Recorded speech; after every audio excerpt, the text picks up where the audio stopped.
आप सभी का हमारे पॉडकास्ट क्राइम तो होना ही था में स्वागत है। आज हम अपने पॉडकास्ट में इस सीज़न का समापन कर रहे हैं। इस सीज़न में हमने कई अपराधों के गहरे पहलू पर चर्चा की और आपको कुछ ऐसी कहानियों से रूबरू कराया जो आपको सोचने पर मजबूर कर देगी। लेकिन ये सिर्फ शुरुआत है। हम जल्द ही एक नए सीज़न के साथ लौटेंगे जिसमें हम और भी कई क्राइम से जुड़े दिलचस्प और रहस्यमयी एपिसोड को लेकर आएंगे। तो जुड़े रहिए हमारे साथ, क्योंकि अपराध की दुनिया में और भी कई अनसुलझे रहस्य हैं जिन्हें हम आपके सामने लाने वाले हैं। नए सीजन के लिए तैयार रहिए और हमसे जुड़े रहिए। 1992 में राजस्थान के अजमेर शहर के एक प्रमुख कॉलेज में बहुत ही दुर्भाग्यपूर्ण घटना हुई, जिसमें कुछ रईसजादों ने कॉलेज की 100 से ज़्यादा लड़कियों के साथ गलत तरीके से व्यवहार किया। इस मामले की शुरुआत एक बिजनेसमैन के बेटे से हुई, जिसने अपनी दोस्ती का गलत इस्तेमाल किया और एक लड़की को शिकार बनाया। इसके बाद धीरे धीरे ये सिलसिला बढ़ता गया और कई लड़कियों को धोखे से फंसाया गया। इस घटना में लड़कियों को उनके विश्वास के साथ धोखा दिया गया और उन्हें मानसिक और भावनात्मक तौर पर परेशान किया गया। इसमें शारीरिक हिंसा के साथ इन लड़कियों को मनोवैज्ञानिक रूप से दबाव और ब्लैकमेल किया गया। ये घटना न केवल अजमेर बल्कि पूरे राजस्थान में चर्चा का विषय बन गई और शिक्षा संस्थानों में सुरक्षा की जिम्मेदारी पर सवाल उठने लगे। नमस्कार दोस्तों, स्वागत है आपका हमारे इस खास पॉडकास्ट में। आज हम एक ऐसे मामले पर बात करेंगे जो 33 साल पहले राजस्थान के अजमेर में घटित हुआ और जिसकी घटनाएं आज भी लोगों के जहन में ताज़ा है। ये है 1992 में हुए एक शर्मनाक और गंभीर ब्लैकमेल कांड, जिसमें कुछ रईसजादों ने कॉलेज की लड़कियों के साथ धोखाधड़ी और मानसिक शोषण किया। आज हम इस पॉडकास्ट में उस घिनौने कांड की पूरी कहानी जानेंगे, इसके सामाजिक प्रभाव को समझेंगे और ये भी जानेंगे कि ये घटना समाज को क्या संदेश छोड़ गई। तो आइए इस पॉडकास्ट के जरिए हम जानते हैं उस दौर की कड़वी सच्चाई और आज भी उससे जुड़े सवालों को। राजस्थान के अजमेर का सेक्स कांड एक बार फिर लोगों के दिमाग में तरोताजा हो गया है। ये वही कांड है जिसने न सिर्फ राजस्थान बल्कि पूरे देश को हिला के रख दिया था। इस कांड में रेप, गैंग रेप और ब्लैकमेलिंग जैसे भयावह घटनाएं घटी, जिसमें कुछ रईसजादों ने 100 से ज़्यादा कॉलेज की लड़कियों को अपना हवस का शिकार बनाया। ये घटना 1992 में अजमेर के एक प्रमुख कॉलेज में हुई और जब भी इस कांड का जिक्र होता है तो रोंगटे खड़े हो जाते हैं। इस कांड में शामिल अधिकांश लड़कियां अच्छे परिवारों से थीं, जिनमें बड़े अफसरों, नेताओं और व्यापारियों की बेटियां भी शामिल थीं। जब ये कांड उजागर हुआ तो कई दरिंदे भी बेनकाब हुए। अजमेर सेक्स कांड की शुरुआत एक जाने माने कॉलेज में पढ़ने वाले एक बिजनेसमैन के बेटे से शुरू हुआ। आरोपियों ने सबसे पहले एक बिजनेसमैन के बेटे के साथ कुकर्म किया था और उसकी फ़ोटो खींच ली। फ़ोटो दिखाकर उसे ब्लैकमेल किया जाने लगा। पहले उससे पैसे ऐंठे गए और फिर उसे अपनी गर्लफ्रेंड को बुलाने का दबाव बनाया गया।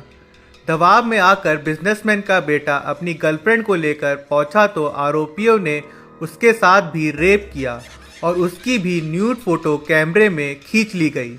न्यूड फोटो सर्कुलेट करने की धमकी देकर उसके साथ भी बार बार रेप किया जाने लगा और उसे अपनी सहेलियों को भी लाने का दबाव बनाया गया। इस तरह एक के बाद एक लड़कियों को शिकार बनाया गया। सभी की न्यूड फोटो ले ली गई। कॉलेज की करीब 100 से ज़्यादा लड़कियों को दरिंदों ने अपनी हवस का शिकार बनाया। उन दिनों कैमरे से ली गई फोटो का प्रिंट निकालने के लिए फोटो प्रिंटिंग लैब ले जाना पड़ता था। फोटो प्रिंटिंग लैब के जरिए लड़कियों की न्यूड फोटो की प्रिंट कुछ लोग में बटे। बाद में इस कांड का खुलासा हुआ जब 1992 के एक अखबार नवज्योति दैनिक में एक सनसनी खबर छपी। इस खबर का शीर्षक था बड़े लोग की पुत्रियां ब्लैकमेलिंग का शिकार, जिसे लिखा था एक युवा रिपोर्टर संतोष गुप्ता ने। जैसे ही ये खबर अखबार में छपी, शहर में हड़कंप मच गया। दोपहर तक ये मामला राजस्थान के मुख्यमंत्री तक पहुंच गया, जो उस समय भैरव सिंह शेखावत थे और राज्य में बीजेपी की सरकार थी। मुख्यमंत्री ने इस मामले को बेहद गंभीरता से लिया और पुलिस को आदेश दिया कि आरोपी किसी भी हालत में नहीं बचने चाहिए। लेकिन पुलिस की कार्रवाई में देरी हो रही थी और इस दौरान आरोपी हर संभव प्रयास कर रहे थे ताकि सारे सबूत मिटा दिए जाएं। अखबार में खबर छपने के लगभग 15 दिन बाद भी कोई ठोस कार्रवाई नहीं हुई। इस बीच संतोष गुप्ता लगातार इस मामले की नई जानकारी अखबार में प्रकाशित कर रहे थे।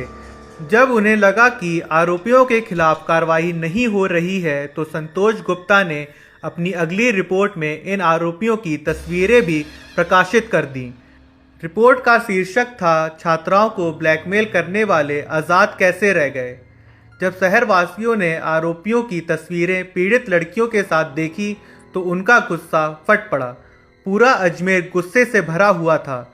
इस माहौल में संतोष गुप्ता ने अपनी तीसरी रिपोर्ट प्रकाशित की, जिसका शीर्षक था, सीआईडी ने 5 माह पहले ही दे दी थी सूचना। इसके बाद उन्होंने चौथी रिपोर्ट भी छापी, जिसका शीर्षक था, 1.5 महीने पहले ही ये तस्वीरें देख ली थीं। चौथी खबर से तो जैसे लोगों का गुस्सा उबाल दिया, क्योंकि ये खबर एक बेहद महत्वपूर्ण बयान पर आधारित थी जो दिया था राजस्थान के तत्कालीन गृह मंत्री दिग्विजय सिंह ने। लोगों को ये समझ में नहीं आ रहा था कि जब सरकार और प्रशासन को पहले ही इस पूरे मामले और आरोपियों के बारे में जानकारी थी तो फिर उन पर कार्रवाई क्यों नहीं की जा रही थी। यह सवाल शहर के हर एक व्यक्ति के मन में गूंजने लगा। इसके बाद लोग सड़कों पर उतर आए और अजमेर बंद का ऐलान कर दिया। विश्व हिंदू परिषद, शिवसेना और बजरंग दल जैसे संगठनों ने पूरे शहर में हंगामा मचा दिया था। इस बीच अजमेर जिला बार एसोसिएशन के वकील भी पीड़ित लड़कियों को न्याय दिलाने के लिए आगे आए। ये एक ऐतिहासिक मोड़ था जहां आम लोग और संगठनों ने मिलकर न्याय के लिए आवाज उठाई और प्रशासन पर दबाव डाला। जब ये मामला तूल पकड़ने लगा तो राजस्थान के तत्कालीन मुख्यमंत्री भैरों सिंह शेखावत ने इसकी जांच सीबीआई के हाथों सौंप दी। इसके बाद वरिष्ठ आईपीएस अधिकारी एनके पटानी अपनी टीम के साथ अजमेर पहुंचे और 31 मई को जांच शुरू की। इस जांच में युवा कांग्रेस के शहर अध्यक्ष, दरगाह के खादिम, चिश्ती परिवार के फारूक चिश्ती, नफीस चिश्ती, अनवर चिश्ती और पूर्व कांग्रेस विधायक के रिश्तेदार अलमास महाराज और कई अन्य लोग शामिल हुए। इसके अलावा कुछ और लोग जैसे इशरत अली, इकबाल खान, सलीम, जमीर, सोहेल गनी, पुत्तन इलाहाबादी, नसीम अहमद उर्फ टार्जन, परवेश अंसारी, कैलाश सोनी, महेश लुधानी, पुरुषोत्तम उर्फ जॉन वैसल, बबना और हरीश तोलानी के नाम सामने आए। इनमें हरीश तोलानी वो व्यक्ति था जो लैब में लड़कियों की अश्लील तस्वीरों को तैयार करता था। शर्म और बदनामी के चलते 6 लड़कियों ने सुसाइड कर लिया था। कुछ लड़कियों ने हिम्मत दिखाई और लंबी कानूनी लड़ाई लड़ी। उन्हीं की हिम्मत का नतीजा ये रहा कि दरिंदों को उनके कर्मों की सजा मिली। आरोपियों के खिलाफ पुलिस ने विभिन्न चार्जशीट पेश की, जिसमें कुल 18 आरोपी थे। अदालत ने अलग अलग समय पर और विभिन्न मामलों में इन आरोपियों को सजा सुनाई। वर्ष 2003 में 5 आरोपियों को उम्र कैद की सजा सुनाई गई, जिसके बाद में सुप्रीम कोर्ट ने 10 साल की सजा में बदल दिया। 4 आरोपियों को पहले ही दोष मुक्त करार दिया गया था। एक आरोपी ने आत्महत्या कर ली, जबकि एक आरोपी अभी भी फरार है और एक के खिलाफ केस अभी भी चल रहा है। शेष 6 आरोपियों को 20 अगस्त 2024 मंगलवार को अजमेर जिला कोर्ट ने उम्र कैद की सजा सुनाई है। तो ये थी अजमेर कांड की पूरी कहानी। ये ऐसी घटना है जिसने 1992 में अजमेर को ही नहीं पूरे देश को हिला के रख दिया था। इस घटना ने दिखाया कि कैसे समाज के कुछ ताकतवर लोग अपनी पहुंच और प्रभाव का गलत इस्तेमाल कर सकते हैं। इसने ये भी दिखाया कि पीड़ितों के लिए न्याय की लड़ाई कितनी मुश्किल हो सकती है। इस कहानी से हमें बहुत कुछ सीखने को मिलता है। हमें सतर्क रहना चाहिए, अन्याय के खिलाफ आवाज़ उठानी चाहिए और हमेशा सच के साथ खड़े रहना चाहिए। आपकी क्या राय है, हमें ज़रूर बताएं। अगर आपको आज का एपिसोड पसंद आया हो तो कृपया इसे शेयर करें और हमारे साथ जुड़े रहें। अगली बार फिर मिलेंगे एक नए सीज़न में एक नए अंदाज के साथ। तब तक के लिए आपसे अलविदा चाहूँगा, आपका होस्ट कौशिक।